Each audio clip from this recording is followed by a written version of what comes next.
अस्सलाम वालेकुम वरहमतुल्लाह। मेरा नाम मोहम्मद इरफान अहमद है और मैं बैंक इस्लामिया में हेड ऑफ़ शरिया कंप्लायंस के तौर पे काम करता हूँ। आज जो हमारा टॉपिक है वो इस्तिस्ना है और इस सिलसिले में हम इस पर बात करेंगे कि इस्तिस्ना बेसिकली ख़रीद व फ़रोख्त का एक ऐसा तरीक़ेकार है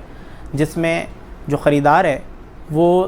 जो फ़रोख्तकार है उसको एक ऑर्डर देता है कि एक ख़ास प्राइस के ऊपर वो किसी चीज़ को बना कर या मैन्युफैक्चर करके एक ख़ास डिलीवरी डेट पे उसकी अदायगी करे। मिसाल के तौर पे अगर कोई गाड़ी बनाने वाला शख्स है तो जो ख़रीदार है वो उसको एक प्राइस ऑफ़र करता है कि आप इस प्राइस के ऊपर मुझे एक गाड़ी बना कर दें और उसमें एक डिलीवरी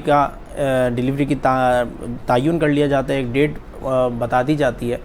कि आप 3 महीने बाद 4 महीने बाद मुझे इसकी डिलीवरी कर दीजिएगा। ये जो एक तरीक़ेकार है इसको इस्तिस्ना कहा जाता है और इस्लामिक बैंक्स भी इस मोड ऑफ़ फाइनेंस को इस्तेमाल करते हैं कि ऐसे कस्टमर्स जो अपने लोगों की तनख्वाहों की वजह से अगर उनको तनख्वाहों की अदायगी करनी है या यूटिलिटीज़ बिल्स की अदायगी करनी है तो फिर इस मकसद के तहत अगर उनको फ़ाइनेंस चाहिए तो फिर वो इस्लामिक बैंकों का रुख करते हैं। तो इस्लामिक बैंक के अंदर जिस तरह आपके इल्म में होगा कि इस्लामिक बैंक्स हमेशा पहले अपने कस्टमर्स की नीड देखता है, उसके हवाले से फिर मोड ऑफ़ फाइनेंस को सजेस्ट करता है। तो इसी तरह से अगर इस्लामिक बैंक इस जो कस्टमर्स इससे ज़रूरत के पेश नज़र और फाइनेंसिंग के लिए इस्लामिक बैंकों का रुख करते हैं और उनकी रिक्वायरमेंट बेसिकली यूटिलिटीज़ की बिल्स की अदायगी या फिर लोगों की तनख्वाहों की अदायगी है, तो ऐसी सूरत में फिर वो इस्लामिक बैंकों से ये रिक्वेस्ट करते हैं फ़ाइनेंसिंग की। और इस्लामिक बैंक जब ये देखता है कि वो किसी चीज़ के बनाने वाले हैं, मैन्युफैक्चरर हैं, तो ऐसी सूरत में इस्लामिक बैंक उनके साथ इस्तिस्ना का अक़्द करता है। इस इस्तिस्ना के कॉन्ट्रैक्ट कहता है कि इस्लामिक बैंक उनको रकम की फ़ौरी तौर पर अदायगी कर देता है और फिर एक ख़ास डिलीवरी डेट को सेट कर लिया जाता है कि जिसके ऊपर इस्लामिक बैंक्स को जो है वो ये अदायगी कर दी जाती है या चीज़ की हवालगी कर दी जाती है। और फिर उसके बाद जब डिलीवरी कंप्लीट हो जाती है तो इस्तिस्ना का कॉन्ट्रैक्ट कंक्लूड हो जाता है। जब ये इसकी डिलीवरी हो जाती है इस्लामिक बैंक्स को तो फिर इस्लामिक बैंक्स इसकी डिलीवरी हासिल करने के बाद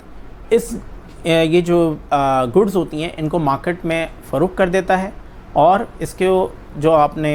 जिस प्राइस पे उसने परचेज़ किया होता है और जो मार्केट प्राइस होती है उसके दरमियानी जो फ़र्क होता है वो इस्लामिक बैंक का प्रॉफिट होता है।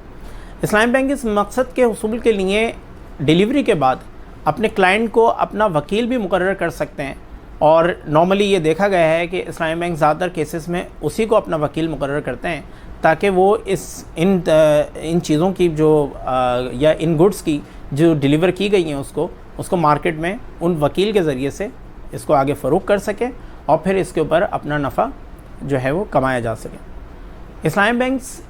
ये कोशिश करते हैं कि क्लाइंट को ही अपना वकील मुकर्रर करें